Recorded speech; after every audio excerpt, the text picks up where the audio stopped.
So hello everyone, welcome to the Pahari Talim Foundation, a dedicated YouTube channel for civil service aspirant. So आज के video lecture में हम आपके साथ discuss करेंगे environment and ecology and your target exam is UPSC Prelim 2025. So इस वाले video lecture में हम आपके बेसिक्स ऑफ इकोलॉजी, जितने भी बेसिक्स टर्म्स है इकोलॉजी में आती हैं वो आपके साथ डिस्कस करेंगे और उसी के साथ हम आपके साथ इकोलॉजी क्या होती है, इन्वायरमेंट क्या होता है, इन्वायरमेंट के कंपोनेंट्स क्या होते हैं वो आपके साथ डिस्कस करेंगे।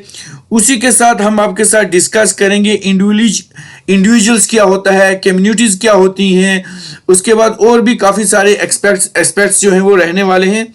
सो इस वीडियो लेक्चर को आप लास्ट तक देखेंगे और जितने भी नए व्यूअर्स हमारे चैनल पे विजिट कर रहे हैं वो हमारे चैनल को सब्सक्राइब करेंगे और बेल आइकन को प्रेस करेंगे ताकि नेक्स्ट वीडियो लेक्चर की नोटिफिकेशन आपके पास पहुंचती रहे, क्योंकि इन्वायरमेंट एंड इकोलॉजी में से बहुत सारे क्वेश्चन आपके एग्जामिनेशन में पढ़ते हैं। सो आज हम क्या करेंगे, जितना भी डिटेल आज का ये टॉपिक जो रहेगा वो डिटेल डिस्क्रिप्टिव टॉपिक रहेगा आपका इन्वायरमेंट के ऊपर, और उसके साथ उसके बीच हम आपके साथ बेसिक्स ऑफ इकोलॉजी डिस्कस करेंगे।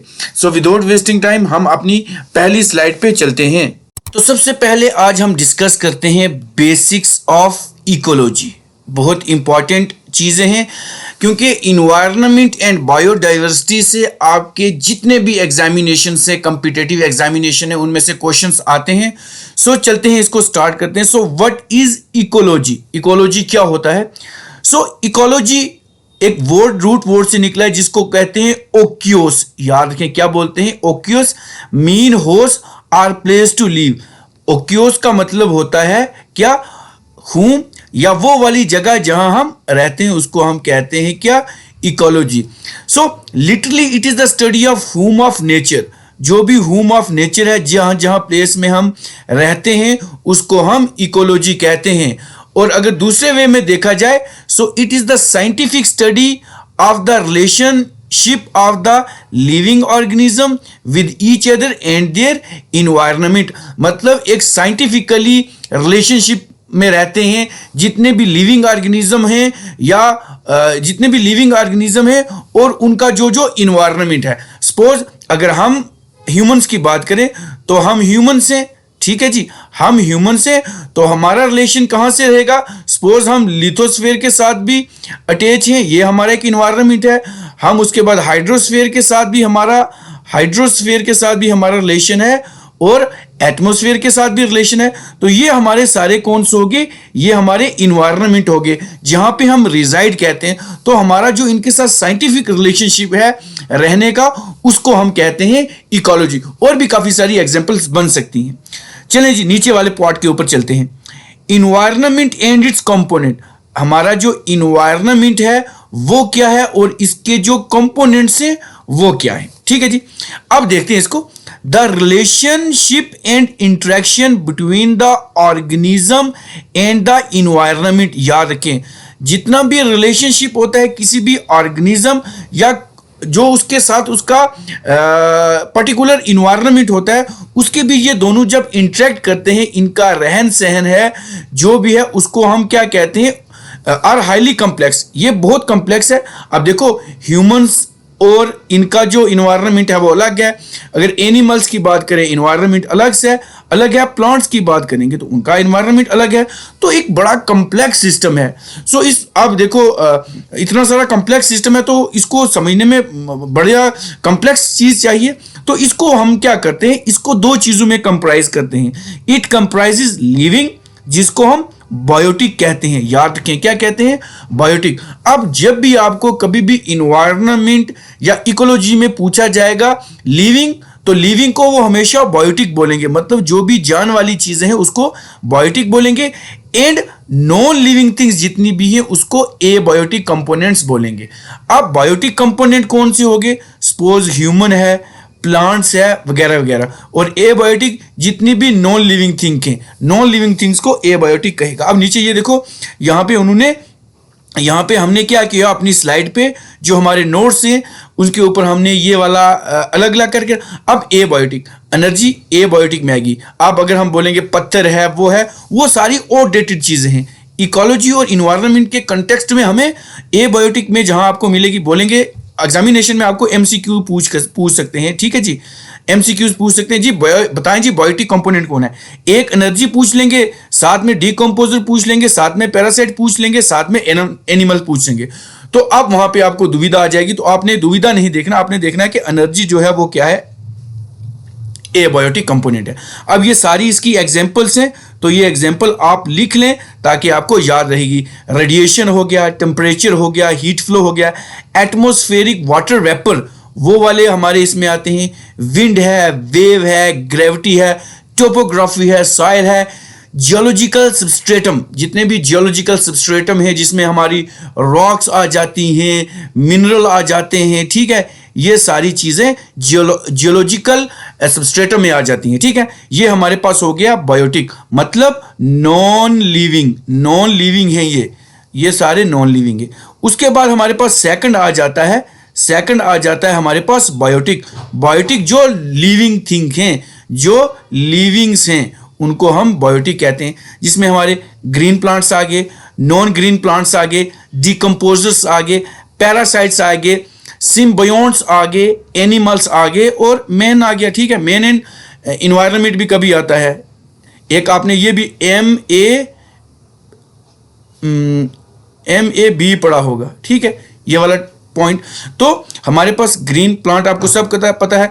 नॉन ग्रीन प्लांट्स कौन से होते हैं, हमारी जितनी भी फंगाइज या फंगी कहते हैं, इसको फंजाइज कहते हैं, डीकम्पोजर है, पैरासाइट हो गए, सिम्बायोट, जो दो एसोसिएशन में रहते हैं जहां दोनों को फायदा मिलता है, जैसे राइजोम, रूट, नड्यूल की बात करें, एनिमल आपको पता है और मेन आपको पता है। तो ये वाली टॉपिक हैं जो बहुत इंपॉर्टेंट हैं, जो कि आपके एग्जामिनेशन में मिल सकते हैं, इसलिए इन चीजों को आपने जरा भी नजरअंदाज नहीं करना है। चलें जी, अब आ जाता है हमारे पास level of organisms in ecology. Level of organism in ecology, ये पूरा टॉपिक भी कभी आता है तो पूछ लेंगे। So the main level of organisation of ecology are 6 and are as follow, मतलब हम इनको 6 मान के चलते हैं और ये जो नीचे हमने सारे 1 बाय 1 डिस्कस करें, ठीक है जी। सबसे पहले आ जाता है हमारे पास इंडिविजुअल। एक इंडिविजुअल क्या होता है इन्वायरमेंट में, एक single person, living being that has the ability to act और फंक्शन इंडिपेंडेंटली, मतलब वो वाला लिविंग बीइंग। अब हम हाली इसमें एनिमल को नहीं ले सकते, हाली प्लांट्स को नहीं ले सकते, मतलब टोटलिटी ऑफ जितनी भी लिविंग बीइंग है, जितने भी टोटल ऑफ लिविंग बीइंग्स हैं, हर एक अलग अलग अगर कंटेक्स्ट में देखें तो लिविंग बीइंग जिनके पास एबिलिटी है टू एक्ट और फंक्शन इंडिपेंडेंटली, जो इंडिपेंडेंटली फंक्शन कर सकते हैं, जिस तरह प्लांट इंडिपेंडेंटली कर सकते हैं, एनिमल इंडिपेंडेंट कर सकते हैं, बैक्टीरियाज, फंजाई एटसेट्रा, ये सारे इंडिविजुअल्स हैं, ठीक है जी। अब नंबर 2 पे आ जाता है हमारे पास कौन सा जी, पॉपुलेशन। पॉपुलेशन क्या होती है, ठीक है जी। Population is a group of organism, ये वो वाला ग्रुप है ऑर्गेनिज्म का, यूजुअली ऑफ सेम स्पीशीज, मतलब अगर सारे ह्यूमन बीइंग्स हैं, या जिसको हम होमोसैपियन बोल रहे हैं, तो ये होमोसैपियन की पूरी पॉपुलेशन होगी, ठीक है। ये तो सारे ह्यूमन बीइंग्स हो गए। अब हम अगर बात कर लेते हैं मैंगो की पॉपुलेशन की बात करेंगे तो मैग्नीफेरा इंडिका, तो ये आम की पॉपुलेशन की बात करें, कौन सा है इसमें, दशहरी है, दूसरा है, तीसरा है, जो भी है, आपको समझाने के लिए बोल रहा हूं। Occupy a definite area during a specific time, मतलब जो एक स्पेसिफिक एरिया में और डेफिनेट टाइम के लिए रहे, उसको हम कहते हैं पॉपुलेशन। सपोज हम कहते हैं हमारी पॉपुलेशन इंडिया की 2.41 है, ठीक है, 41 है इतना। अब मुझे बताएं ये मिलियन है या बिलियन है, मिलियन है या बिलियन है, 141 करोड़ मान के चलते हैं, तो ये रहेगी डेफिनेट पीरियड के लिए रहेगी, तो ये इसकी पॉपुलेशन होगी। अब कुछ मर रहे हैं, कुछ नए पैदा हो रहे हैं, तो वो हमारे नेटिलिटी रेट में आ जाएंगे, मोर्टेलिटी रेट में आ जाएंगे, इन्फेंट मोर्टेलिटी रेट, वो एक अलग सा टॉपिक है, ठीक है जी।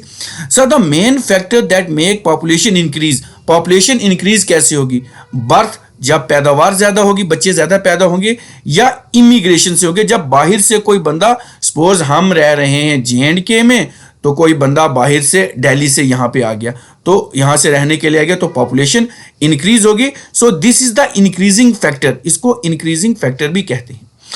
अब the main factor that make the population decrease, अब डिक्रीज किससे करेगी, पैदा होने से बढ़ेंगे और डेथ होने से घटेंगे। सो ये डिक्रीजिंग फैक्टर है। और इमिग्रेशन मतलब वही हम J&K में रहते हैं और दिल्ली ये बाहर है, अब जम्मू से दिल्ली में जब जाएंगे तो यहाँ से पॉपुलेशन कम होगी तो यहाँ पे जाएगी, यहाँ की इंक्रीज होगी और यहाँ की डिक्रीज होगी। तो ये वाइस वर्सा रहता है, ये क्या रहता है, वाइस वर्सा रहता है दोनों कंडीशन में। तो अगर डिक्रीज की बात करेंगे तो डेथ और इमिग्रेशन दोनों जो हैं वो क्या हैं, इसके मुतबादिल हैं, मतलब वाइस वर्सा है फैक्टर से। उसके बाद आगे अगर चलते हैं तो पॉपुलेशन डेंसिटी की बात करते हैं। Population density is the relation between the individual of an organism of a population. जितना भी पॉपुलेशन डेंसिटी मतलब कितने स्क्वायर किलोमीटर में कितने बंदे रहते हैं पर स्क्वायर किलोमीटर में। So is the relation between the number of individual of population and area that acquire, मतलब कितने एरिया, मतलब कितनी ज्यादा पॉपुलेशन एक एरिया में है, ठीक है, उसको हम कहते हैं पॉपुलेशन डेंसिटी। किसी जगह पे ज्यादा है, अब देखो इसमें स्पॉट्स भी होते हैं, जिस तरह हम लद्दाख में करें तो वहां पे पॉपुलेशन कम है, लेकिन अगर हम जम्मू कश्मीर की बात करें तो यहाँ पॉपुलेशन कम है। लेकिन अब मैं जम्मू कश्मीर को भी रहने दो, मैं पुंछ की बात करता हूँ, तो अगर डिस्ट्रिक्ट पुंछ की मैं बात करूं, यहाँ का एरिया जो है वो दिल्ली से ज्यादा है, दिल्ली का एरिया कम है और पुंछ का एरिया ज्यादा है। अगर दिल्ली की बात करें तो यहाँ पे पॉपुलेशन करोड़्स में है और यहाँ लैक्स में है, तो ये होगी पॉपुलेशन डेंसिटी। तो इसको हम पॉपुलेशन डेंसिटी, चाहे एरिया ज्यादा है लेकिन पॉपुलेशन कम है, एरिया कम है पॉपुलेशन ज्यादा है, मतलब नंबर ऑफ पीपल लिविंग पर स्क्वायर किलोमीटर में वो कितना रहते हैं, तो उसको हम पॉपुलेशन डेंसिटी के साथ क्या करते हैं, नोट डाउन करते हैं। ठीक है, ये चीज समझ आ गई सबको, ये समझ आ गई चीज। चलें जी, अब आगे हमारे पास आ जाता है क्या, कम्युनिटी। कम्युनिटी क्या होता है, तो कम्युनिटी हमारे पास थर्ड पार्ट रहेगा। Communities in most instances are named after the dominant plant form species। मतलब एक कम्युनिटी होती है, वहाँ पे कितनी डोमिनेंट स्पीशीज रहती है, कितनी डोमिनेंट स्पीशीज रहती है, मतलब कितनी वैरायटीज वहाँ पे रहती हैं, कितनी वैरायटीज वहाँ पे रहती हैं इंडिविजुअल। अगर देखें, जैसे हम बात करें अ grass land community is dominated by grass, जहाँ पे ग्रास होते हैं, जहाँ पे पॉस्चर्स होती हैं, वहाँ पे सबसे ज़्यादा घास होता है, तो ये उसकी कम्युनिटी होगी घास की। तो इट में कंटेन, जिसमें हर्ब होंगी, शर्ब्स होंगी, ट्री होंगे और उसके साथ कुछ एसोसिएट एनिमल या स्पीशीज होंगी, अलग अलग रहते हैं। तो a community is not fixed और रिजिड, ना ही ये फिक्स्ड है और ना ही ये ज़्यादा इतनी रिजिड रहती है, मजबूत रहती है। कम्युनिटीज में भी लार्ज और स्मॉल, ये बड़ी भी होती हैं और छोटी भी होती हैं। अब हम बात करते हैं टाइप्स ऑफ कम्युनिटीज की बात करते हैं। ठीक है जी, टाइप ऑफ कम्युनिटीज की बात करते हैं, क्योंकि ये जितना भी कंटेंट है आपके लिए, जितना भी कंटेंट है वो आपके लिए हम ला रहे हैं डे टू डे, हम क्या कर रहे हैं, डे टू डे ला रहे हैं आपके चैनल पे। दैट इज द तालीम, दैट इज तालीम 2.0, तालीम 2.0। सो हमारी जो टैग लाइन है वो आप सबको पता है, conquer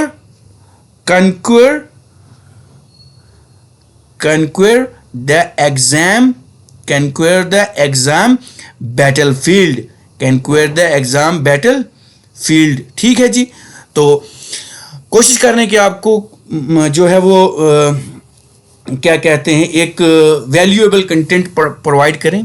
तो टाइप ऑफ कम्युनिटीज की बात करें तो टाइप ऑफ कम्युनिटीज में आता है on the basis of size and the degree of the relative interdependence communities में be divided into two type. अगर हम साइज की बात करें या उसकी डिग्री की बात करें या उसके इंडिपेंडेंस की बात करें, एक दूसरे के साथ वो कैसे मिलजुल के रहती है, तो ये जो है कितने बेस पे डिवाइड है हमने की हुई, तो यहाँ पे 2 बेस में डिवाइड की हुई है। एक होती है हमारी मेजर कम्युनिटी। तो मेजर कम्युनिटी क्या होगी, दीज आर लार्ज साइज, ये बड़ी बड़ी होती हैं, वेल ऑर्गेनाइज्ड होती हैं और इंडिपेंडेंट होती हैं, ये किसी के ऊपर डिपेंडेंट नहीं होती हैं। मेजर कम्युनिटीज मतलब बड़ी बड़ी जो कंपनीज हैं, मतलब बड़ी बड़ी जो कम्युनिटीज हैं। फॉर एग्जाम्पल हम बताते हैं आपको ट्रॉपिकल एवरग्रीन फॉरेस्ट इन नॉर्थ एशिया, नॉर्थ ईस्ट। तो जो नॉर्थ ईस्ट में जो ट्रॉपिकल एवरग्रीन फॉरेस्ट है, बड़ी बड़ी साइज है, वहाँ पे हर किस्म का प्लांट है, वेल ऑर्गेनाइज्ड है और रिलेटिवली इंडिपेंडेंट कम्युनिटीज़ हैं यहाँ पे। ये हम क्योंकि हम इन्वायरमेंट के कंटेक्स्ट में पढ़ रहे हैं, तो मैं उसी को समझाने की आपको कोशिश करूँगा। चलें जी, अब नंबर बी पे आती हैं माइनर कम्युनिटीज़। तो ये जो माइनर कम्युनिटीज़ हैं ये क्या होती हैं? These are the dependent on neighbouring communities. जो नेबरिंग कम्युनिटीज़ होती हैं उनके ऊपर डिपेंड होती हैं, और इसको हम कभी कभी सोसाइटीज़ भी कहते हैं, इसको हम कभी कभी सोसाइटीज़ भी कहते हैं। They are secondary aggregation within the major community and are not therefore completely independent unit as far as energy and nutrient dynamics are concern. अगर हम इनकी माइनर कम्युनिटीज़ की बात करें, या तो ये रिजाइड करती हैं मेजर कम्युनिटीज़ के साथ, क्यों उसके साथ रहेंगी तो उन्हीं से अपना, क्योंकि इसको डिपेंडेंट रहना पड़ता है। ये जो होती हैं ये डिपेंडेंट होती हैं, इनको एनर्जी भी चाहिए, इनको न्यूट्रिशन भी चाहिए, तो ये इन सब के ऊपर डिपेंड रहती हैं। फॉर एग्जांपल अगर मैं बात करूं, a mat of lichen on a cow dung pad, मतलब अगर लाइकन की बात करें, कोई कोई बंदे इसको लाइचन पढ़ते हैं, लीचन पढ़ते हैं, तो लाइकन क्या होता है? जब फंगस और एल्गी की एसोसिएशन होती है तो उसको लाइकन कहते हैं। अब क्या होता है, काउ डंग के ऊपर भी एक लाइकन होता है, कोप्रोफिलस है ये, सॉरी दिस नॉट अ कोप्रोफिलस, मतलब काउ डंग केक के ऊपर भी जो होता है, तो वो काउ डंग केक के ऊपर डिपेंड रहता है, क्योंकि उसको वहां से न्यूट्रिएंट और एनर्जी मिलेगी लाइकन को। तो इसलिए मेजर और माइनर कम्युनिटीज जो हैं वो आपको आती रहेंगी क्वेश्चन में। चलें जी, अब हम चलते हैं हम आगे वाले पॉइंट के ऊपर, जो हमारे पास आता है कौन सा? इकोलॉजी, या इकोलॉजी कहते हैं इसको।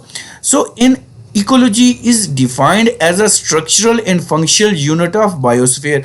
तो इकोलॉजी हमारे पास क्या है?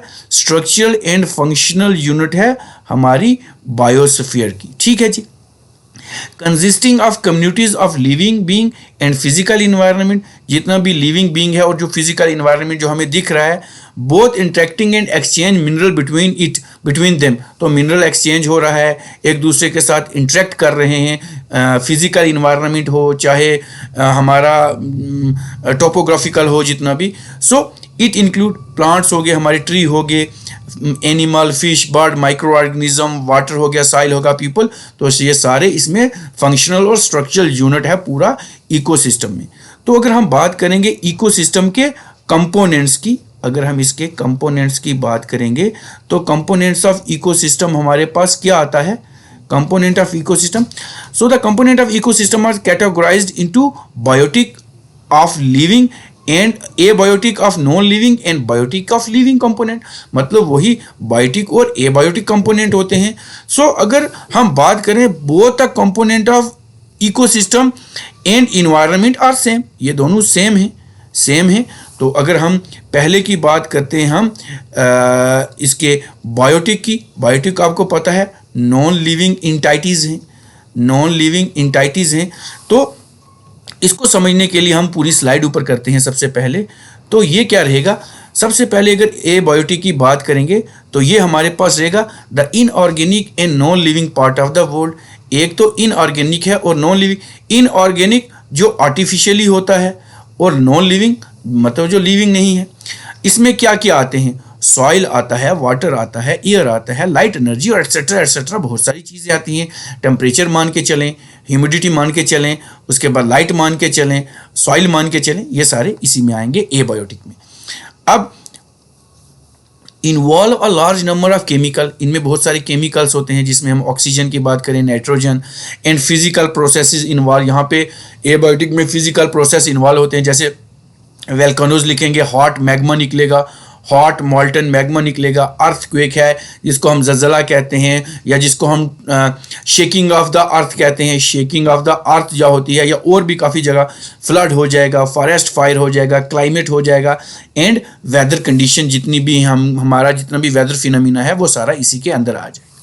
अब बायोटिक कंपोनेंट की बात करें तो बायोटिक हमें पता है कौन सा है, हमारा लिविंग कंपोनेंट है। सो बायोटिक कंपोनेंट क्या करता है? लिविंग ऑर्गेनिज्म होता है उसमें, प्लांट्स होते हैं, एनिमल्स होते हैं, माइक्रोब्स होते हैं, और ये क्लासिफाइड होते हैं अपनी फंक्शनल एट्रीब्यूट्स की वजह से into producer and consumer. Producer कौन से होंगे, हम इनको कह सकते हैं ऑटोट्रॉप्स, ऑटोट्रॉप्स कह सकते हैं, और कंज्यूमर्स हो गए हेटेरोट्रॉप्स, हेटेरोट्रॉप्स हो गए। ठीक है, मतलब ये आगे प्लांट और ये आगे ह्यूमन बींग्स, लिविंग बींग्स। ठीक है, तो इनमें ये सारी चीज़ें होती हैं।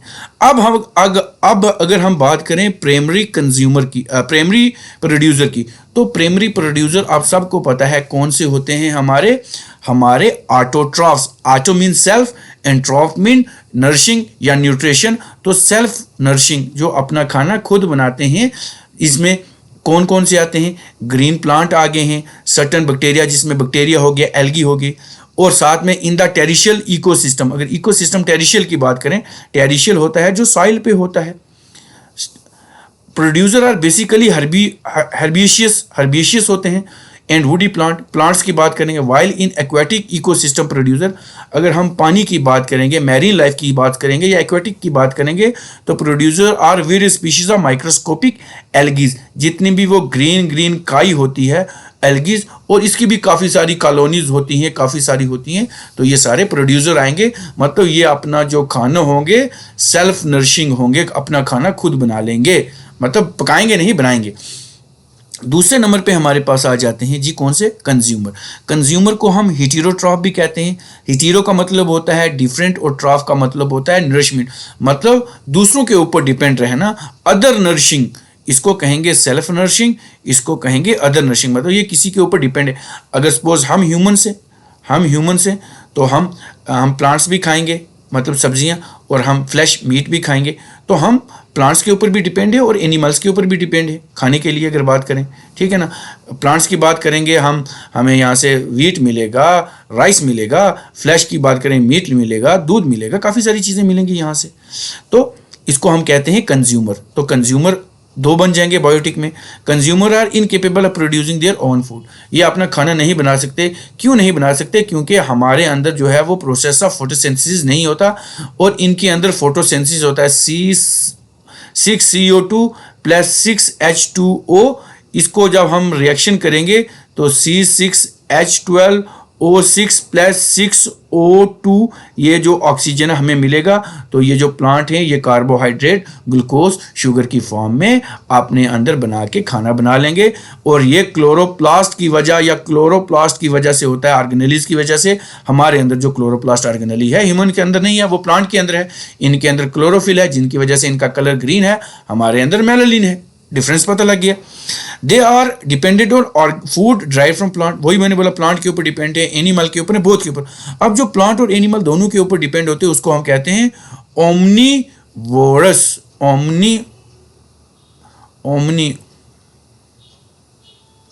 सॉरी मैं मोमनी लिख रहा हूँ, ओमनीवोरस कहते हैं उसे, तो हम ओमनीवोरस हैं। तो एनिमल्स जो हैं वो कार्निवोरस हैं, जो खाली प्लांट खाते हैं उसको हर्बीवोरस कहते हैं। कुछ मिक्सोट्रॉफिक भी होते हैं, तो ये भी पार्ट हो गया, ये भी हो गया। Consumer can be divided broadly into two group, namely micro and macro consumer. कुछ माइक्रो कंज्यूमर होते हैं और कुछ मैक्रो कंज्यूमर होते हैं, रखें बात याद। तो अगर माइक्रो कंज्यूमर की बात करें, तो अगर हम माइक्रो कंज्यूमर की बात करेंगे, दे फीड ऑन प्लांट और एनिमल, या तो ये प्लांट के ऊपर फीड करते हैं या एनिमल के ऊपर करते हैं या दोनों के ऊपर करते हैं। और ये जो कैटेगराइज होते हैं आपके फूड रिसोर्स के ऊपर होते हैं। अब देखो हम ओमनीवोरस हैं, ह्यूमन जितने भी हैं वो सारे ओमनीवोरस हैं, तो हमारा जो सोर्स ऑफ फूड है वो प्लांट भी है और एनिमल भी है। तो हमें जहाँ से कैटेगराइज करेंगे, हमें जहाँ से वो मिलेगा। अब मैक्रो में हर्बीवोरस भी आते हैं। हर्बीवोरस जो होते हैं वो प्राइमरी कंज्यूमर होते हैं, which feed on plant only, जिस तरह काव हो गया, रैबट हो गया, लॉइन हो गया, मीट के ऊपर डिपेंड है। अब शेर घास थोड़ी खाएगा, तो ये क्या हो गए, मतलब नहीं सॉरी, ये कार्निवोरस की कैटेगरी में आ गया, मैंने जल्दी लिख दिया। तो मतलब काव हो गया, बफेलो हो गया, तो ये सारे हर्बीवोरस हैं, घास खाएंगे। अब इसके बाद आ जाता है हमारे पास secondary consumer feed on primary consumer. जो सेकेंडरी कंज्यूमर होते हैं वो प्राइमरी, मतलब वुल्फ किसको खाएगा, जितने भी भेड़िया हैं वो पहले किसी प्राइमरी सेकेंडरी कहाँ पे गया जी, secondary consumer feed on primary. अब जो वुल्फ है वो जाहिर सी बात है वो रैबिट को भी खाएगा, वो कैट को भी खाएगा, वो जो मिलेगा उसको एनिमल जो उसकी फीड हैबिट है वहीं से खाएगा। तो ये हो गया हमारे। उसके बाद कार्निवरस जो फीड करते हैं सेकेंडरी कार्निवरस के ऊपर, कंज्यूमर के ऊपर, और इनको हम टर्शरी कंज्यूमर भी कहते हैं, जैसे lion which can eat wolf. अब लाइन जो है वो इसको खाएगा, मतलब हर एक के ऊपर इंटरडिपेंडेंस हैं, ये सारे इंटरडिपेंडेंस हैं।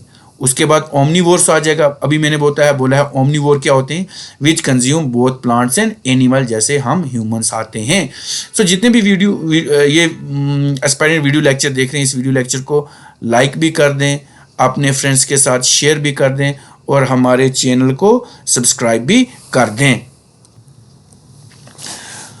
तो ये हो गया हमारा सिस्टम, ठीक है। तो हमारे चैनल को क्या कर लेंगे, आप सारे सब्सक्राइब कर लेंगे। आपका अपना यूट्यूब चैनल है तालीम 2.0 कंक्वेयर द एग्जाम बैटलफील्ड। चलें जी, नेक्स्ट टॉपिक के ऊपर चलते हैं। अब हमारे पास आ जाता है मैक्रो कंज्यूमर्स। मैक्रो कंज्यूमर्स क्या होते हैं हमारे? मैक्रो कंज्यूमर्स को हम सेप्रोट्रॉप्स भी कहते हैं। मतलब सेप्रोट्रॉप्स हो गए जो मतलब सड़ा गला सामान खाते हैं, डेड एंड डिकेइंग ऑर्गेनिज्म खाते हैं। क्या करते हैं? डेड एंड डिकेइंग ऑर्गेनिज्म को अपना नाश्ता बनाते हैं, खाना बनाते हैं। तो सेप्रोट्रॉप्स को हम डीकम्पोजर भी कहेंगे, और इसका नाम साथ में ऑस्मोट्रॉफ भी है, याद रखें, ऑस्मोट्रॉफ भी है। सो दे आर बैक्टीरिया, ये बैक्टीरिया भी हैं, ये फंजाइज भी हैं, which obtain energy and nutrient by decomposing dead organic substance, जिसको हम डिट्रीटस कहते हैं, of plant and animal origin. मतलब जितना भी सड़ा गला माल है, डिकम्पोज मास है डिट्रीटस का, उसको हम क्या करते हैं? खाते हैं। The product of decomposition such as organic nutrient which are released into the ecosystem are reused by the producer and then recycle। अब ये जितना भी वो डिकम्पोज आप ना इनऑर्गेनिक न्यूट्रिएंट साइल में करेंगे, वो दोबारा इकोसिस्टम में करेंगे, वो प्रोड्यूसर दोबारा ले लेंगे। मतलब ये जो सड़ा गला सामान है, यहाँ से न्यूट्रिएंट प्लांट को मिला, प्लांट इसको खा के बड़ा हो गया, तो फिर ये दोबारा रिसाइकल, फिर दोबारा कोई जानवर खाएगा, फिर वो डिकेइंग हो जाएगा। अब देखते हैं हम earthworm and certain soil organism. कोई अर्थवर्म की बात करें और कुछ ऑर्गेनिज्म है जिसमें निमोटोड्स आ जाएगा, आर्थ्रोपोड्स आ जाते हैं, उसके बाद डिट्रीटस फीडर आ जाते हैं, and help in the decomposition of organic matter are called detritus. इन सब को क्या कहते हैं? डिट्रीटस कहते हैं, डेट्रीवोरस कहते हैं। मतलब जो क्या करते हैं, जो करते हैं डिकम्पोजिशन करते हैं ऑर्गेनिक मैटर की, उसको डिट्रीटस कहते हैं। जैसे निमोटोड, ये सारी एग्जाम्पल हमारे पास आ गई हैं। तो अब नीचे चलते हैं, ये यहाँ तक ही वीडियो लेक्चर रखते हैं, ये यहीं तक वीडियो लेक्चर रखते हैं। फिर क्लासिफिकेशन ऑफ इन्वायरमेंट हम सेकंड वीडियो लेक्चर में लेंगे, ठीक है ना। बाई पार्ट करेंगे ताकि आपके पास बाई पार्ट वीडियो लेक्चर बन जाए, मतलब एक पूरी प्ले लिस्ट बन जाए, एक पूरी प्ले लिस्ट बन जाए। आपके जितने भी अपकमिंग एग्ज़ाम है 2025 में या 2026 में आने वाले हैं, तो हम प्रिपरेशन जो है अभी से तैयारी इसकी कर लेंगे। सो जितने भी नए व्यूवर्स हमारे चैनल पे विजिट करें, वो हमारे चैनल को सब्सक्राइब कर दें और बेल आइकन को प्रेस करें, ताकि नेक्स्ट वीडियो लेक्चर की नोटिफिकेशन आपके पास पहुंचती रहे। तो मिलते हैं कल एक नए लेक्चर के साथ। Till then take care, good bye.